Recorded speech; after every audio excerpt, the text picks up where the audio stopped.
અમે લોકો શહેરમાં રહેતા હતા. એક દિવસ પિતાજીની તબિયત ખરાબ થઈ ગઈ, એટલે તેની સાર સંભાળ રાખવા માટે મારે ગામડે જવું પડ્યું.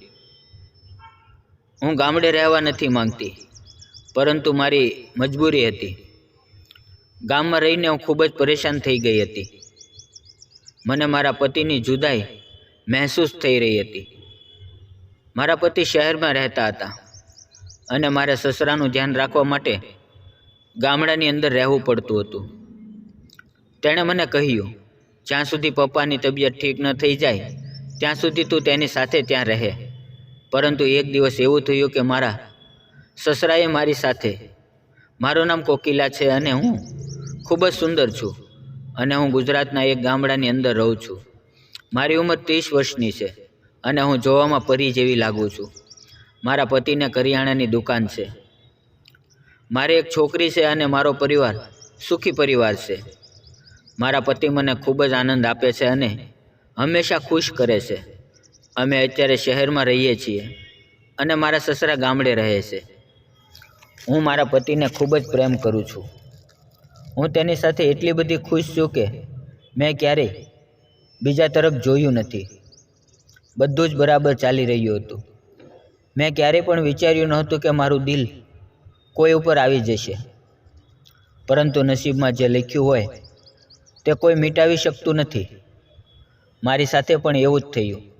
છોકરી મોટી થઈ ગઈ. કામની અંદર પ્રગતિ કરવા માટે મારા પતિએ પોતાનું કામ શહેરમાં શિફ્ટ કરી લીધું. હવે ઘરનો ખર્ચો પણ વધી ગયો હતો. મારી દીકરીના ભણતર પાછળ ખૂબ જ ખર્ચ થતો હતો. અમારી દુકાન પણ ખૂબ સારી ચાલતી હતી અને હું તેને કામમાં મદદ કરતી હતી.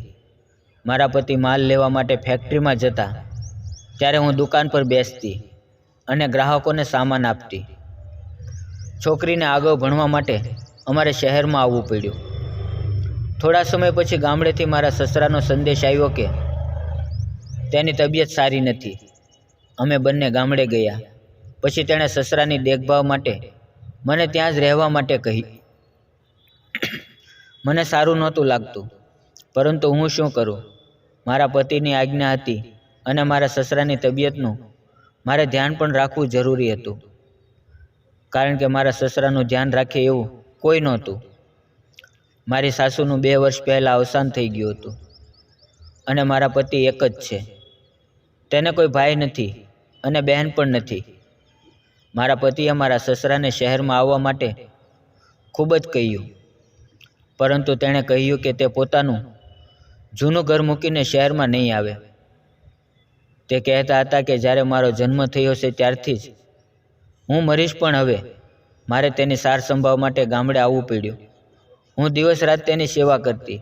હું રાતે પણ ઊભા થઈને તેને જોતી અને તેને પૂછતી કે તેને કોઈ વસ્તુની જરૂર તો નથી ને. હું ભગવાન પાસે એવું ઈચ્છતી હતી કે મારા સસરા જલ્દી સારા થઈ જાય અને હું શહેરમાં મારા ઘરે જતી રહું. તમે જ કહો, શહેરને છોડીને ગામડાની અંદર રહેવાનું કોને સારું લાગે છે? હું વિચારી રહી હતી કે પિતાજી જલ્દી સારા થઈ જાય અને હું મારા ઘરે શહેરમાં જતી રહું, અથવા તો તેને જ મારી સાથે શહેરમાં લેતી જાઉં. મેં મારા સસરા સાથે તે વિષય ઉપર વાત કરી, પરંતુ તે આવવા માટે તૈયાર ન થયા. મેં તેને ખૂબ જ મનાવવાની કોશિશ કરી, પણ હું નાકામ રહી. હું પણ ઇન્સાન છું. દિવસ તો તેની સેવા અને બીજા કામમાં જતો રહેતો, પરંતુ રાત્રે મારા પતિની અને બીજી ઘણી બધી યાદ મને આવતી, પરંતુ યાદ કરીને હું સૂઈ જતી. હું બીજું કરી પણ શું શકું? હું અહીંયા મારું મન મારીને રહેતી હતી. એક દિવસ કાઢવો મારી માટે મુશ્કેલ થઈ ગયો હતો.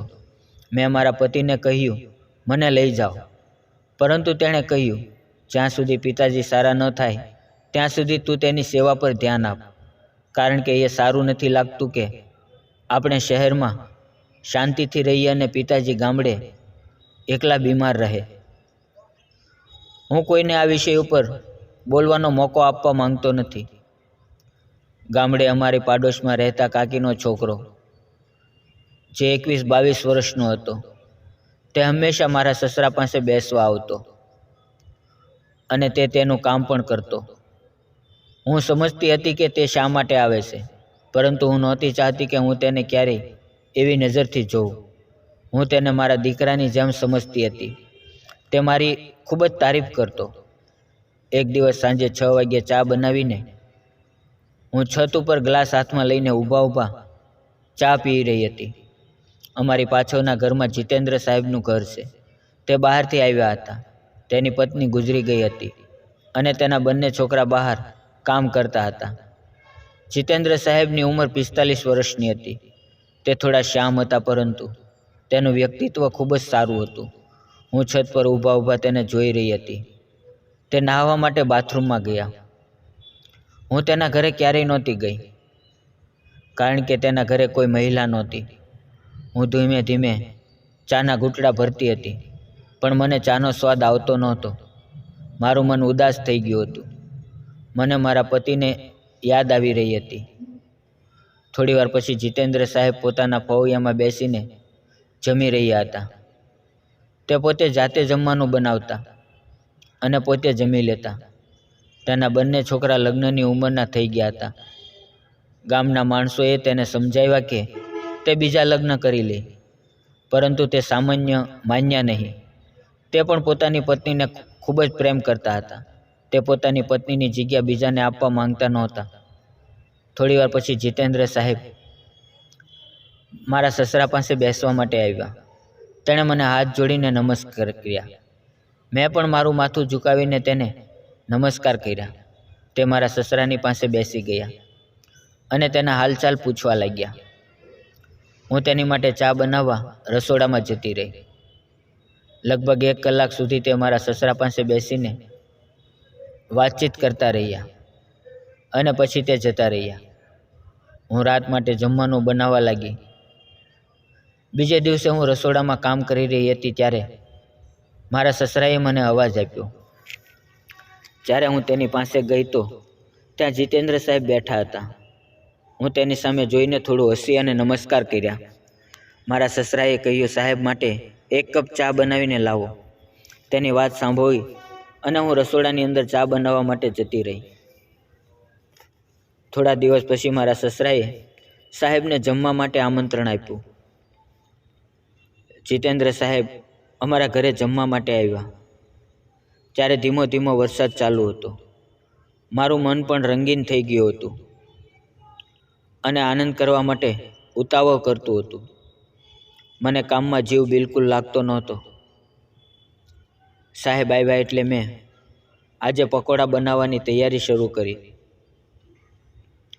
થોડી વાર પછી મારા મનમાં ન જાણે એક એવો વિચાર આવ્યો કે હું સ્ટોર રૂમમાં ગઈ અને ત્યાં એક ગાદલું મૂકીને આવી. મારું મન ઉદાસ હતું. હું ત્યાં જઈને સૂઈ ગઈ. વરસાદ ખૂબ જ વધી રહ્યો હતો. જમ્યા પછી મારા સસરા બોલ્યા, સાહેબ વરસાદ ખૂબ જ વધારે છે, તમે અહીંયા સૂઈ જાઓ. જ્યારે વરસાદ બંધ થઈ જાય ત્યારે જતા રહેજો. સાહેબ પણ મારા સસરાના રૂમમાં સૂઈ ગયા.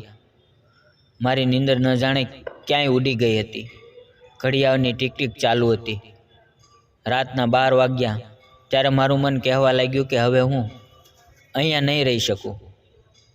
હું પિતાજીને મારી સાથે શહેરમાં લઈને જતી રહીશ. તેનો સારા ડૉક્ટર પાસે ઈલાજ કરાવીશ. મને નીંદર આવતી નહોતી. મારા દિલની ધડકન ખૂબ જ વધી ગઈ હતી. હું ઊભી થઈને વોશરૂમ માટે જવા લાગી. જેવી હું રૂમમાંથી બહાર નીકળી તો સામે જીતેન્દ્ર સાહેબ ઊભા હતા. તેણે મને કહ્યું, શું વાત છે? નીંદર નથી આવી રહી? મેં કહ્યું, નહીં. મને મારા પરિવારની યાદ આવી રહી હતી. ઘણા દિવસ થઈ ગયા છે, એટલે હું વિચારું છું કે હું જઈને તેને મળી લઉં. પરંતુ હું પિતાજીને એકલા મૂકીને જઈ નથી શકતી.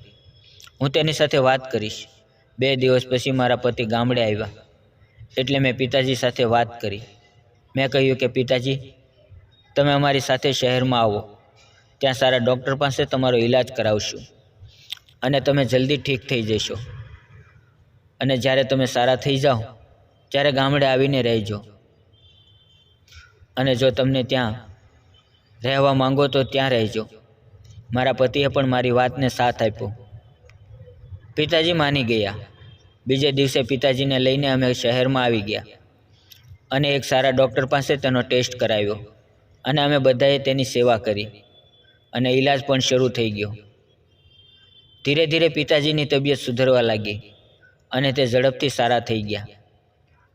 પિતાજી પણ કહેવા લાગ્યા કે તમે લોકોએ મને અહીંયા લાવીને સારું કર્યું. જો હું પહેલાં તમારી વાત માનીને શહેરમાં આવી ગયો હોત તો ક્યારનો સારો થઈ ગયો હોત. અને વહુ પણ ગામડે રહીને એટલી બધી પરેશાન થઈ ના હોત. અને તેણે કહ્યું કે હવે તે ગામડે જવા નથી માંગતા, તે અમારી સાથે રહેવા માંગે છે. હું પણ મારા પતિને મળીને ખૂબ જ ખુશ થઈ ગઈ. મેં જે ગામડામાં થોડા દિવસો એકલા પસાર કર્યા તે મારી જિંદગીના કઠિન દિવસો હતા. મને સમજાણું કે હું મારા પતિ વગર એક દિવસ પણ રહી નથી શકતી. મારી પાસે રસ્તા ઘણા હતા. હું કોઈ પણ સાથે મોજ મજા અને આનંદ કરી શકતી હતી, પરંતુ તેને મેં યોગ્ય ન સમજાયું. મિત્રો, સ્ત્રી હોય કે પુરુષ, તેણે પોતપોતાની ભાવનાઓ ઉપર કાબૂ રાખવો જરૂરી છે. કારણ કે તમે ભરેલું એક ખરાબ ડગલું તમને પોતાને તમારી નજરોમાં ઝુકાવી દેશે અને તમારો પરિવાર વેરવિખેર થઈ જાય છે. મિત્રો, વાર્તા પસંદ આવે તો વિડીયોને લાઇક અને ચેનલને સબસ્ક્રાઈબ જરૂર કરજો. ફરી મળશું આપણે એક નવા વિડીયોમાં. ત્યાં સુધી આવજો. વિડીયો પૂરો જોવા બદલ આપ સૌ મિત્રોનો ખૂબ ખૂબ ધન્યવાદ.